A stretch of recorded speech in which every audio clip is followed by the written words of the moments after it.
Bienvenue sur Chemin de Sagesse. Aujourd'hui, nous allons explorer ensemble 5 comportements à abandonner pour avancer avec plus de sérénité sur notre chemin spirituel. Nos pensées, nos habitudes et nos actions façonnent la qualité de notre vie et influencent notre connexion avec le divin.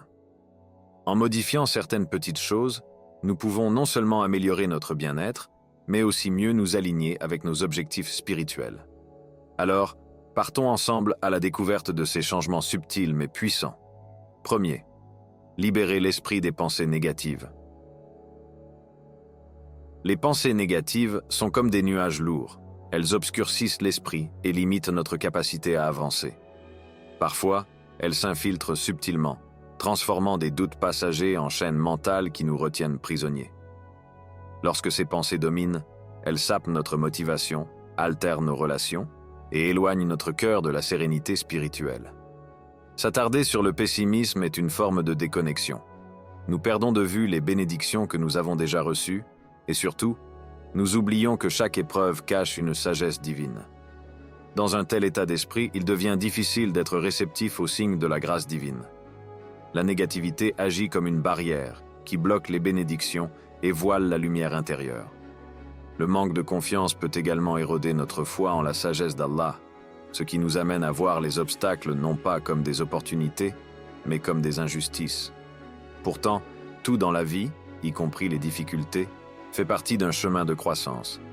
Alors, comment peut-on briser ces cycles négatifs et se reconnecter à une pensée positive et apaisée? La gratitude, une pratique quotidienne et réparatrice. Répéter « Alhamdulillah », louange à Allah, est un puissant antidote contre le doute. C'est un rappel constant que, malgré les défis, il existe toujours des bienfaits à reconnaître. Dire merci, même pour les petites choses, un sourire reçu, un repas simple ou encore une journée calme, peut transformer notre perspective. La gratitude est une clé qui ouvre le cœur, le rendant réceptif à la paix. Ce qui semblait être un détail insignifiant devient soudain une bénédiction. Tawakkul, la confiance totale en la sagesse divine. La pratique du tawakkul, ou la confiance absolue en Allah, est essentielle pour rester serein. Adopter cette posture signifie accepter que nous n'avons pas toujours toutes les réponses. Même dans l'adversité, il faut se rappeler que le chaos apparent cache une harmonie profonde. Chaque épreuve est une opportunité, une chance de renforcer notre foi, de développer de la patience ou de découvrir des aspects de nous-mêmes que nous n'aurions pas explorés autrement. Remplacer les pensées négatives par le dhikr. Lorsque l'esprit est assailli par le doute, le dhikr agit comme un ancrage. Répétez « Subhanallah », gloire à Allah ou « Allahu Akbar », Allah est le plus grand, détourne l'attention de nos inquiétudes et nous reconnecte à l'immensité de la miséricorde divine. Ces mots, simples mais puissants, élèvent l'âme au-dessus des turbulences de l'esprit. C'est un acte d'abandon volontaire. Plutôt que de lutter contre ses pensées, on choisit de s'en remettre à quelque chose de plus grand. S'entourer d'influences positives. Les pensées sont contagieuses. Fréquenter des personnes optimistes et ancrées dans leur foi aide à cultiver une énergie positive. Prendre le temps de lire des textes inspirants, d'écouter des discours motivants ou de méditer sur des versets du Coran peut également favoriser un état d'esprit plus lumineux. L'objectif n'est pas de nier la réalité des épreuves, mais d'apprendre à les regarder sous un angle différent. Non pas comme des punitions, mais comme des étapes nécessaires vers un plus grand épanouissement. Libérer son esprit des pensées négatives est un processus continu. Il ne s'agit pas d'un état à atteindre une fois pour toutes, mais d'une discipline quotidienne. Plus nous nous engageons dans cette démarche, plus notre foi se renforce, et plus notre cœur retrouve une paix profonde, quelles que soient les circonstances extérieures. 2. S'éloigner des commérages et de la médisance. Les commérages et la médisance sont comme des poisons invisibles qui s'infiltrent insidieusement dans nos relations et nos pensées. Ce qui semble être une simple discussion inoffensive peut en réalité semer la méfiance, briser des amitiés et nuire à la cohésion d'une communauté. Mais ce mal n'est pas seulement externe, il affecte aussi profondément celui qui en fait usage. L'habitude de parler négativement des autres contamine l'esprit, alimente le jugement et nous éloigne de la paix intérieure. La médisance se nourrit souvent d'un besoin d'exister à travers le regard des autres, en abaissant ceux qui nous entourent pour se sentir momentanément supérieurs. Pourtant, en islam, les mots ont un poids immense. Chaque parole prononcée est une graine. Elle peut soit porter des fruits de bienveillance, soit devenir une ronce toxique. Apprendre à maîtriser sa langue, c'est cultiver un jardin intérieur où règne la sérénité. La valeur du silence conscient. Il y a un profond pouvoir dans le silence. Il ne s'agit pas simplement de ne rien dire, mais de faire le choix délibéré de ne parler que lorsque les mots apportent un bien. Loin d'être une faiblesse, garder le silence est une force qui témoigne de la maîtrise de soi. Se taire lorsque l'on est tenté de critiquer ou de juger, c'est s'offrir une chance de réfléchir avant de blesser. C'est aussi un moyen de purifier son esprit en évitant d'alimenter des pensées négatives. S'entourer d'influences positives. Nos compagnons de route influencent grandement nos comportements. Fréquenter des personnes qui cultivent la bienveillance et rejettent les discussions futiles peut nous aider à élever notre discours. Une compagnie qui valorise le respect mutuel nous encourage à réfléchir avant de parler et à diriger nos pensées vers ce qui est constructif. Plus nous évoluons dans un environnement positif, plus nous trouvons de la joie à parler de choses qui enrichissent nos relations. Transformer le négatif en positif. Il est facile de voir les défauts chez les autres, mais c'est un exercice bien plus noble d'apprendre à souligner leurs qualités. La critique inutile n'apporte rien de bénéfique ni à celui qui la formule, ni à celui qui la reçoit. En revanche, complimenter sincèrement quelqu'un peut transformer l'atmosphère et renforcer les liens. Lorsqu'on ressent le besoin de juger, il est utile de se demander « Et si je transformais ce moment en une opportunité d'encourager ?» L'art de détourner les conversations inutiles. Dans certaines situations, il peut être difficile d'éviter les commérages, surtout lorsqu'ils sont présents dans notre entourage. Plutôt que de participer ou de réprimer brutalement ceux qui parlent, une approche subtile est de rediriger la discussion vers un sujet plus constructif. Par exemple, face à des critiques sur quelqu'un, il est possible de dire « Vous savez, il a aussi fait de belles choses récemment ». Ce type de réponse non seulement désamorce la situation, mais montre l'exemple sans jugement. La récompense d'un discours bienveillant.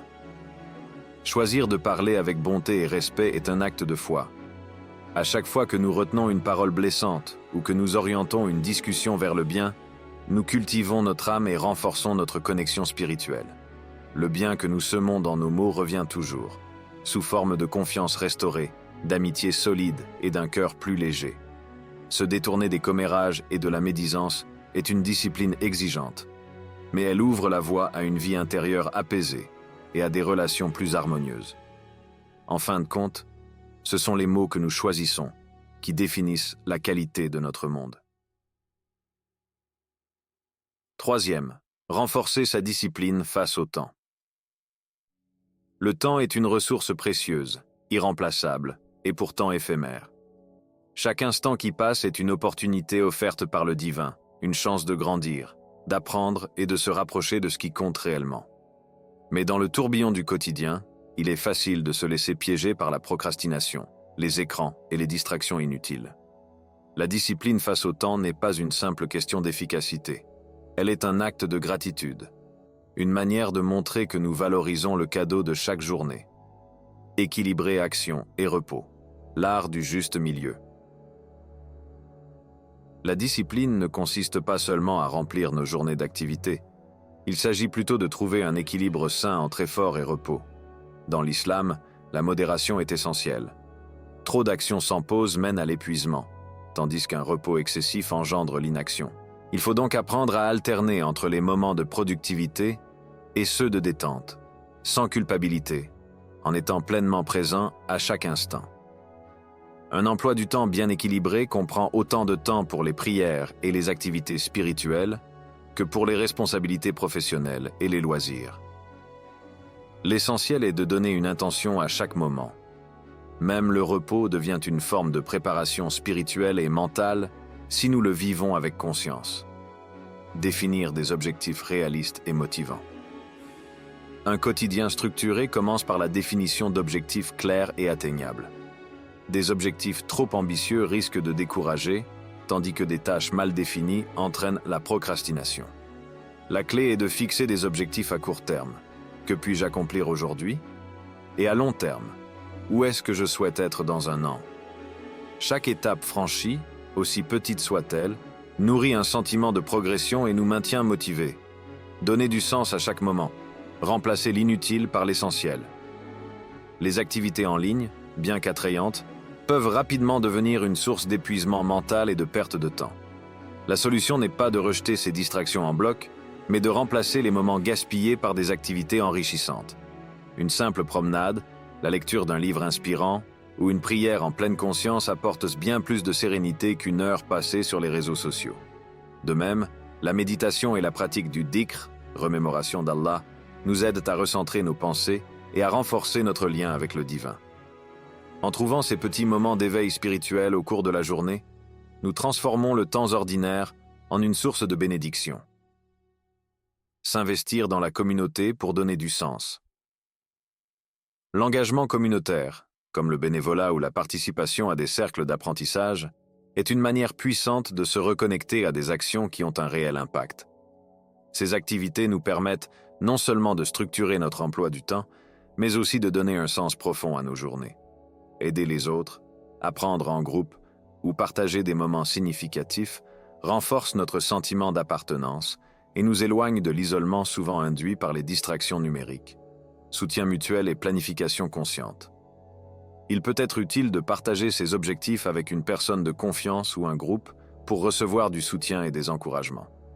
Par ailleurs, établir une routine quotidienne réaliste avec des plages horaires dédiées à chaque activité permet d'utiliser le temps plus efficacement.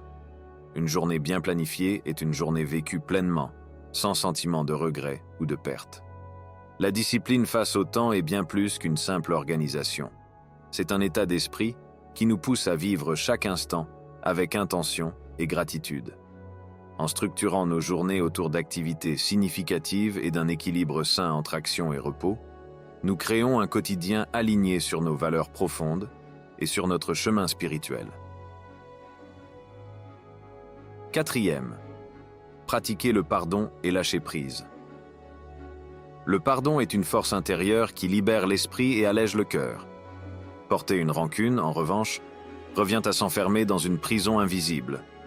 Ces émotions négatives, qu'il s'agisse de colère, de tristesse ou d'amertume, consomment de l'énergie mentale et émotionnelle, nous empêchant d'atteindre une paix intérieure durable. Pourtant, pardonner ne signifie pas oublier ou excuser une injustice. C'est avant tout une libération personnelle qui ouvre la voie à un renouveau spirituel. Méditer sur la miséricorde divine pour apaiser son cœur. Dans l'islam, Allah est décrit comme Ar-Rahman, le très miséricordieux, et Ar-Rahim, le tout compatissant. Ces attributs divins rappellent l'importance de la miséricorde et du pardon. En méditant sur cette compassion infinie, nous comprenons que tout être humain est imparfait et sujet à l'erreur. Cette réflexion nous pousse à faire preuve de clémence, tout comme nous espérons qu'Allah nous pardonne nos propres fautes. Réciter régulièrement des prières et invocations, dua, en demandant à Allah de nous accorder un cœur léger, est une manière puissante de dissoudre les rancunes. Une prière sincère devient une passerelle vers la paix intérieure, en réorientant notre attention vers la quête de sérénité plutôt que vers des blessures du passé. L'introspection. Explorer ses émotions pour mieux comprendre ses ressentiments. Le pardon commence souvent par un voyage intérieur. Pourquoi certaines blessures persistent-elles alors que d'autres semblent s'effacer avec le temps? En pratiquant l'introspection, nous explorons les émotions cachées derrière nos rancunes. Peut-être que la colère masque une déception ou une attente non satisfaite. Identifier ces émotions permet d'avancer, car il est plus facile de guérir ce que l'on comprend. Cette introspection ne doit pas être brutale, mais bienveillante. Le but n'est pas de se juger sévèrement pour ses ressentiments, mais d'accepter ces émotions comme une étape du processus de guérison. La prise de conscience est le premier pas vers le pardon, car elle nous donne le pouvoir de choisir comment nous réagissons. Pratiquer la compassion envers soi-même et les autres. Tout comme nous faisons des erreurs, les autres en font aussi. Personne n'est parfait, et nous sommes tous en quête de pardon à un moment ou à un autre. Pratiquer la compassion signifie reconnaître cette réalité et faire preuve d'indulgence. Pardonner, ce n'est pas forcément renouer une relation, mais c'est accepter que nous sommes tous en apprentissage. Appliquer cette compassion envers soi-même est tout aussi important. Si nous ne pouvons pas nous pardonner nos propres erreurs, il sera difficile de le faire pour les autres. Le pardon de soi permet de lâcher prise sur des attentes irréalistes et d'accueillir avec bienveillance nos imperfections. Rediriger l'attention vers des activités positives. L'une des meilleures façons de lâcher prise est de déplacer son attention vers des activités qui nourrissent le corps et l'esprit. Pratiquer un sport, s'impliquer dans des projets communautaires ou simplement passer du temps avec des proches permet d'éloigner les pensées ruminantes. Chaque petite action tournée vers le bien est une victoire contre le poids du ressentiment. Par ailleurs, s'investir dans des pratiques spirituelles comme la prière et le dhikr nous ramène à l'essentiel. Ces rituels nous rappellent que la vie est trop courte pour être alourdie par la rancune et que la paix intérieure vaut bien plus qu'une victoire sur autrui. Le pardon est un cheminement, parfois long et difficile, mais il nous ouvre la voie vers une vie plus épanouie. En relâchant le poids du passé, nous libérons notre énergie pour avancer avec confiance et sérénité. 5. Se détacher du matérialisme pour mieux se recentrer. Dans un monde où tout nous pousse à vouloir plus, à accumuler des biens, il est facile de perdre de vue ce qui compte vraiment. On est pris dans un tourbillon où le besoin de posséder devient une quête infinie, mais est-ce là le vrai bonheur? Pas vraiment. L'islam nous enseigne que la richesse ne se mesure pas en termes de possession matérielle, mais bien dans le contentement de l'âme. Comment pratiquer la simplicité? La simplicité commence par un changement de perspective. Le prophète Mohammed a dit « Celui qui est riche est celui qui est content ». Ce hadith nous rappelle que la véritable richesse réside dans la satisfaction de ce que l'on a déjà. Ne pas courir après ce que l'on n'a pas, mais plutôt apprendre à apprécier ce qui est présent dans notre vie, aussi simple soit-il. Se satisfaire de l'essentiel. Cela peut sembler difficile dans une société de consommation, mais apprendre à se satisfaire de l'essentiel est un acte libérateur. Cela ne signifie pas vivre dans le dénuement total, mais plutôt réévaluer nos priorités. Est-ce que ces objets que nous accumulons apportent une réelle valeur à notre vie, ou sont-ils des distractions? Pratiquer la charité, sadaqa. Donner fait partie intégrante de la foi musulmane, et c'est aussi une manière de se détacher du matérialisme. En partageant ce que l'on possède, on purifie son cœur. Le prophète a dit « La charité n'a jamais diminué une richesse. Au contraire, elle la multiplie spirituellement. Lorsque l'on donne aux autres, on se libère du besoin de posséder toujours plus, et on se recentre sur l'importance de l'humain. Se recentrer sur l'essentiel, la famille et Allah. Dans cette quête de simplicité, il est crucial de ne pas oublier l'essentiel, nos proches et notre relation avec Allah. Le temps passé avec sa famille, ses amis, et à cultiver son lien avec le Créateur est bien plus précieux que n'importe quel bien matériel. Revenir à ces relations nous aide à retrouver une certaine paix intérieure, loin de la frénésie du monde extérieur. Le détachement du matérialisme est une clé vers une vie plus sereine et plus riche spirituellement. Moins se soucier de ce que l'on possède et plus se concentrer sur ce qui nous nourrit réellement, l'amour, la foi, la générosité. Voilà ce qui peut réellement combler nos cœurs. La transformation spirituelle ne se fait pas en un jour, mais chaque pas compte. En éliminant progressivement ces habitudes négatives, nous ouvrons la voie à un esprit plus serein et à un cœur plus apaisé. Restez motivés et n'oubliez pas, ce sont souvent les petits changements qui mènent aux plus grandes transformations. Si vous avez apprécié cette vidéo, pensez à la partager avec ceux qui pourraient en bénéficier et abonnez-vous à Chemin de Sagesse pour plus de contenu inspirant. Que la paix soit sur vous et que vos efforts soient bénis. À très bientôt.